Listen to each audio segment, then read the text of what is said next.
This website says it's going to take me 10 months to hit 500K. I think that's whack. Let's do it way before that. So subscribe to the channel and help me out. And while you're down there, follow my Twitter and Instagram. Links are down below. Thanks.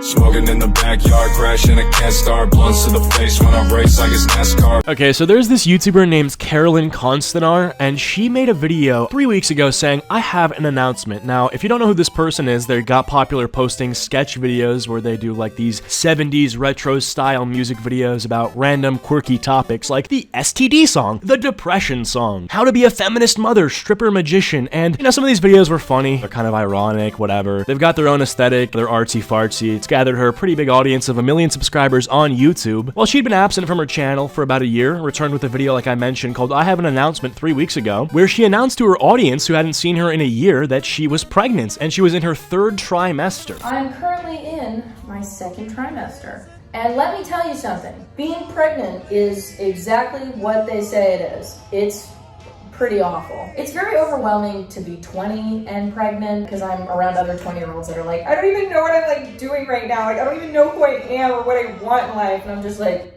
that sounds tough. This was a 5-minute video that garnered 600,000 views. A lot of people felt like the video was super authentic, real, raw, and connected with them on a pretty deep level. I mean, read some of the comments on this video. They're people like kind of almost crying in the form of text, saying how much Caroline's videos have been like nice for them during rough times and how everything's gonna be okay. Mother giving out free therapy in the YouTube comment section. I mean, it's crazy. And these people are so well-meaning and genuine. But the person who made the video, Caroline, as we'll see, is not. Because 9 days ago, she made a video called I Lost the Baby, a nearly 4-minute video where she basically spits in the face of her audience and then slaps them across the face, saying, fuck you idiots, I was never pregnant. That was a big prank just to push traffic to my Patreon account and make some more money. A lot of people have been making comments saying that what she did was super offensive, faking a miscarriage is not okay. You know, people have lost their children and babies, and for you to just lie about something like that and joke about it is just unacceptable, and it's super offensive. And if that's how you feel, fair enough. I'm not going to challenge you on that, especially if that's something you've experienced. But in my opinion, I think one of the shadiest parts about this is the fact that the reason she did it wasn't just to be a prank or wasn't something of good intentions that you could give her the benefit of the doubt for. It was literally because she was absent from making content for a year, probably was running low on cash because she just wasn't making videos, comes back with this pregnancy announcement, gets her big views, and this was all a fucking cash grab for her Patreon. It's one thing to make a prank about a sensitive topic involving death or something like that, which I'm not even saying I would fully support. I think that there's still like a lot of reasons why that's not okay. Because even if you say like, oh, I lost my friend in a car crash and it's a prank, well, you're still gonna get a lot of views on that video because people are sympathetic and they want to be nice to you. But specifically in this situation, the fact that she did this to just drive traffic to her fucking Patreon to get money from well-meaning people, it's just so scummy. But yeah, let's talk about it. Alright, so we're gonna take a look at her video called I Lost the Baby, where she explains how she was never pregnant, and in the title itself, she's implying that she had a miscarriage, right? Because if she does a video titled I'm pregnant, and the next video is I lost the baby, what do you imply in your audience? That the baby died, right? I mean, that's the implication. So they're gonna click on it, and they're gonna be like, what the hell happened? They're gonna watch it, and all for you to say, yeah, I was never pregnant, get fucking trolled.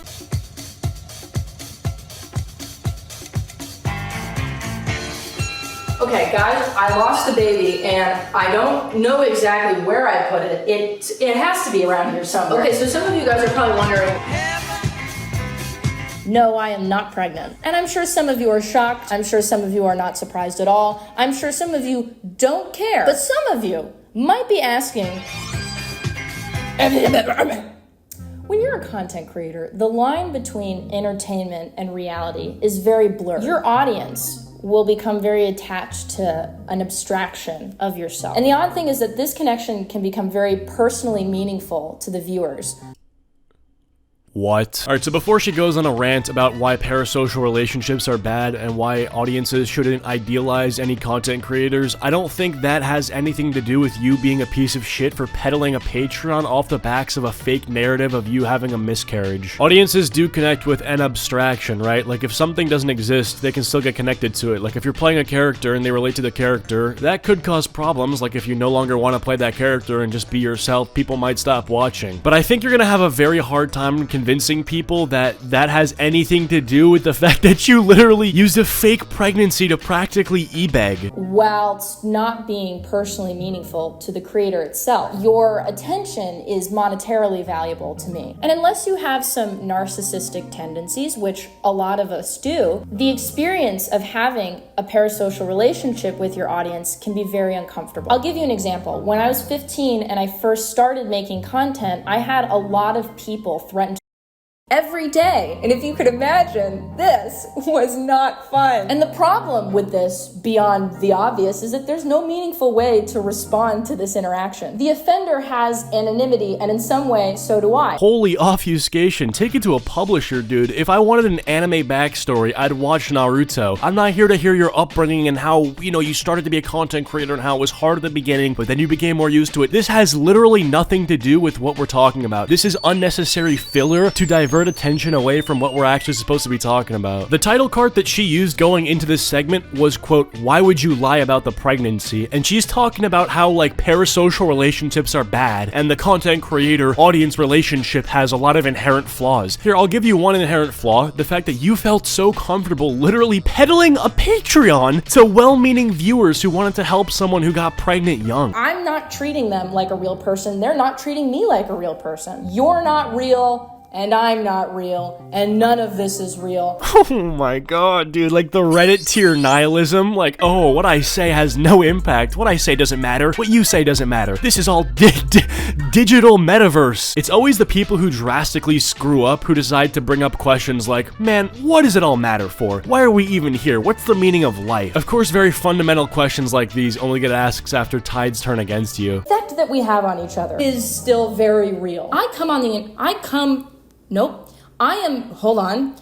will present myself on the internet because I want to desperately be seen and to connect to other people. And a lot of you come on the internet, a lot of you will engage on the internet because you want to be seen and because you desperately want to connect to someone. I lied about being pregnant as a joke. And the joke is not that pregnancy under strenuous circumstances is funny. The joke is not that the audience was gullible enough to believe that I was pregnant. The joke is you connected to something that wasn't real. Okay, great. Not only is that not funny, and it's not funny because it's offensive or something like that, it just was a shit executed joke. I feel like the more controversial a joke is by nature, the more you have to make sure it's actually funny, or else it just seems like the risk reward on that is horrible. But forget that for a second. The actual manifestation of people connecting with something that wasn't real was real. You did really get money from Patreon. It's not that the joke fell flat to a crowd of sighing audiences and people on their phones. That would be fine. That would have just been offensive, and I guess that's like whatever. But you ultimately, literally, monetarily benefited off of this lie, like a manipulative lie. So if you want to take the L for making a bad joke, that's fine, but you should also do something right and actually refund people their money here. And I have become something that isn't real. We all come here to find this connection over and over again.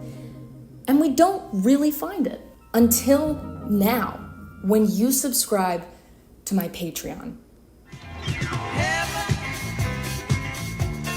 Oh yeah, that's fucking right. This entire stunt has been an advertisement for my Patreon. Yeah, we know. That's why in every other conceivable timeline where you didn't get lucky off of YouTube, you'd have my #1 Chick-fil-A meal ready. I want waffle fries and a Dr. Pepper. Dude, like, this is just such broke behavior. Oh my god. It's kind of just cringy for that reason alone. I mean, the whole, like, brokey aesthetic is just disgusting to me. Oh, please do my Patreon. Like, begging with your hands out, dude. Doesn't make content for an entire year, runs out of money because she's just bad with finances, and then comes back to YouTube with this stupid stunt to promote her Patreon. You should be at a call center right now. Like, spam my phone telling me that there's, like, student loan forgiveness that you can get me in on, and, like, in order to get it, I have to give you my card details. I'm also announcing that I'm coming back to YouTube. Listen, I wanted to come back to YouTube and explain to everyone why I had been gone and what had happened to me in that time that made me want to come back. But some of you in my audience are pretty weird, and I don't blame any of you. You know, you can't help being weird, but I didn't think that it would be healthy for me to expose myself like that to all of you. And that's why I decided to keep a lot of my more sensitive information behind a paywall, where I would hope some of the audience would be more intentional with how they interact with me, because now it costs money to do so. Guys, I'm back. I'm back, and I'm back to making YouTube content. Yeah, so in conclusion, this was pretty shitty. She is kind of bad, though.